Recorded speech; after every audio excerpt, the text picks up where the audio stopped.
नमस्कार मित्रांनो 3 दिवसापूर्वी काँग्रेस पार्टीने महाराष्ट्रामध्ये प्रत्येक जिल्ह्यात ईव्हीएमच्या विरोधामध्ये आंदोलन केलं।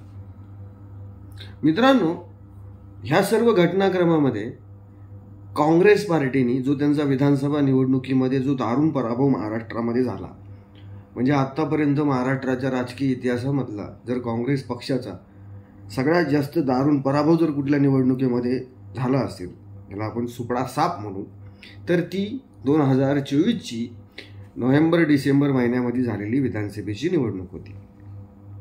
नाना पटोले यांच्या नेतृत्वाखाली विधानसभेची निवडणूक झाली। 3 पक्ष एकत्र लढत होते, महाविकास आघाडी होती। 3 पक्ष एकत्र लढून सुद्धा तिन्ही पक्षांमध्ये कोऑर्डिनेशनची कमी असताना किंवा स्थानिक काँग्रेस पार्टीच्या लोकांची बंडखोरी आणि काँग्रेस पार्टीची अंतर्गत गटबाजीमुळे काँग्रेस पार्टीला ह्या पराभवाचा सामना करावा लागला। त्यानंतर काँग्रेस पार्टीने आपल्या पराभवाचं जे खापर होतं ते ईव्हीएम वरती फोडायचा प्रयत्न केला। आता जर तुम्ही वस्तुस्थिती जर बघितली तर काँग्रेस पार्टी ही 1952 पासून निवडणुकीच्या राजकारणामध्ये आहे।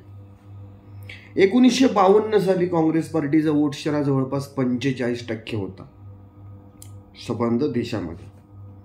त्यानंतर हा 1952 ते जवळपास 71 पर्यंत 45 ते 40च्या आसपास राहिला। त्यानंतर इंदिरा गांधी यांचा एरा आला। हे काँग्रेससाठी सुवर्ण युग होतं। जसं भाजपसाठी 2014 आणि 2019 म्हणजे 2014 ते 2024 हा जो भारतीय जनता पार्टीसाठी सुवर्ण काळ होता, तसा हा 71 पासून ते जवळपास 80-85 पर्यंत काँग्रेसचा सुवर्ण काळ होता। या काळामध्ये काँग्रेस पार्टीचा जो वोट शेअर होता हा जवळपास 49% पोहोचला। मित्रांनो, 49% म्हणजे ही काही छोटी गोष्ट नाहीये। 49% मतं हे काँग्रेस पार्टीला या 71 ते जवळपास 89 पर्यंत मिळत होते। हा जो कार्यकाळ होता, या कार्यकाळाला काँग्रेस पार्टीसाठी गोल्डन पिरियड म्हणतात। त्यानंतर 89 नंतर काँग्रेस पार्टीचा जो वोट शेअर होता हा हळूहळू कमी होत चालला। म्हणजे विचार करा, 1971 ला 49% मतं घेणारी काँग्रेस पार्टी ही 89 पर्यंत 39% वरती आली होती। त्यानंतर 36%, 1998 पर्यंत त्यांनी त्यांचा वोट शेअर मेंटेन ठेवला। त्यानंतर 1998 ला काँग्रेस पार्टी थेट 28% वरती आली आणि आता झालेल्या निवडणुकीमध्ये काँग्रेस पार्टी 20 ते 22% वर खेळते। मित्रांनो, ईव्हीएम वरती म्हणजे इलेक्ट्रिक वोटिंग मशीन वरती पहिल्यांदा संबंध देशभरामध्ये निवडणुका झाल्या ह्या 2004 ला। 2004 पर्यंत या काँग्रेस पार्टीचं जे मताधिक्य होतं हे जवळपास 39 वरून 28 पर्यंत आलं होतं। 2004 ला ज्यावेळेस निवडणुका झाल्या तर एनडीएचं सरकार त्यावेळेस होतं। ते एनडीएचं सरकार जाऊन मनमोहन सिंग यांचं यूपीएचं सरकार सोनिया गांधी यांच्या नेतृत्वाखाली आलं। यावेळेस काँग्रेस पार्टीचं मताधिक्य होतं 28%। त्यानंतर पुन्हा एकदा काँग्रेस पक्षाला 2009 ला सुद्धा बहुमत भेटलं। त्यावेळेस काँग्रेस पार्टीचं मताधिक्य हे 1.5% वाढलं। हा सर्व काळ होता, ह्या ज्या 2 निवडणुका होत्या या ईव्हीएम वरती झालत्या आणि देशामध्ये ईव्हीएम लागू करण्यासाठी काँग्रेस पक्षाने पहिल्यांदा 1977 मध्ये हा ठराव पार्लमेंटमध्ये आणला होता आणि 1989 ला हे इलेक्ट्रिक वोटिंग मशीनचं काम जे खऱ्या अर्थाने सुरू झालं।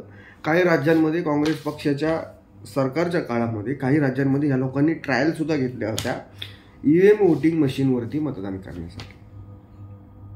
1952 ते 2024 पर्यंतचा तुम्ही इतिहास बघितला, यामध्ये एक गोष्ट प्रामुख्याने तुमच्या लक्षात येत असेल की काँग्रेस पार्टीचं मताधिक्य हे हळूहळू कमी होत चाललं।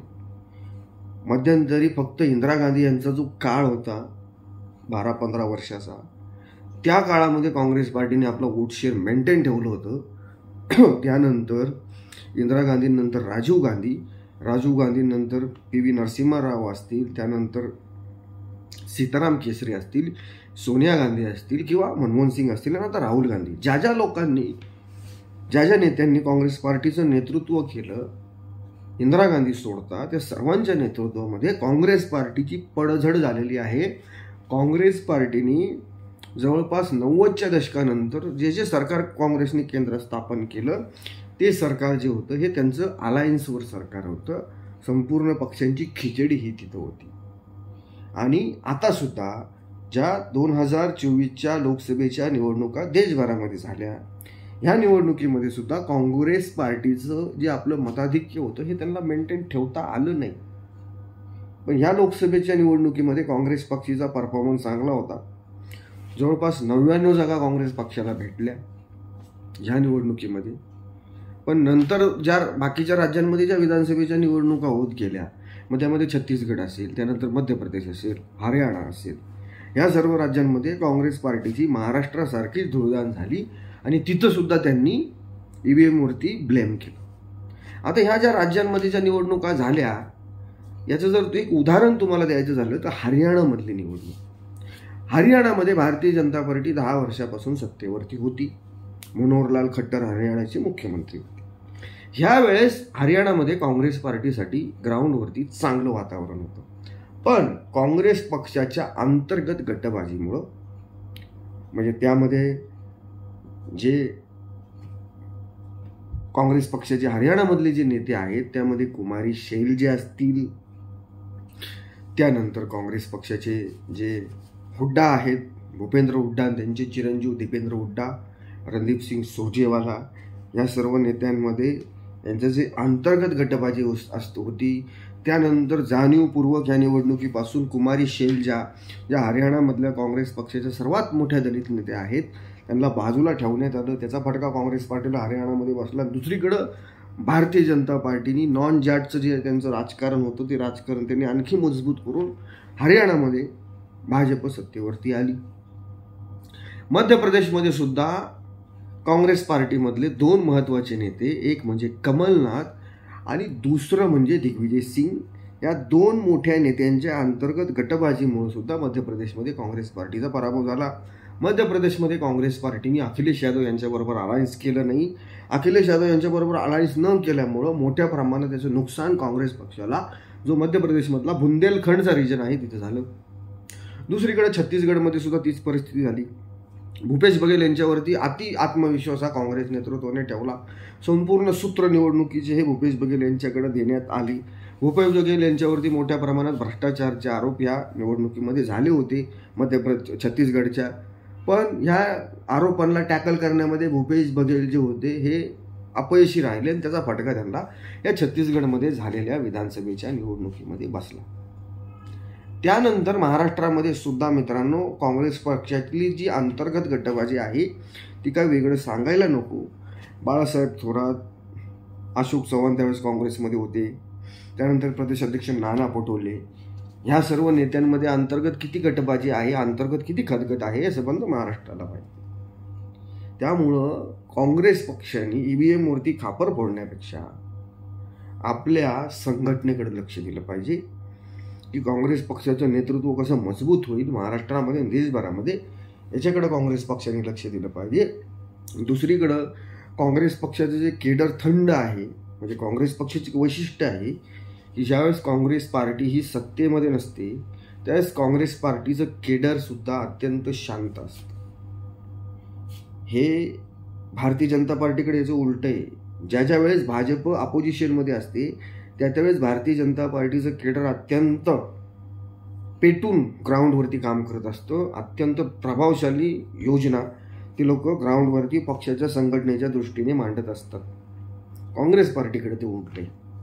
दुसरीकडे महाराष्ट्रामध्ये ह्या विधानसभेच्या निवडणुका झाल्यानंतर त्याच वेळेस वायनाडमध्ये पोटनिवडणूक झाली. ह्या निवडणुकीमध्ये प्रियंका गांधी जवळपास 4 लाखाच्या फरकाने जिंकल्या वायनाडमध्ये.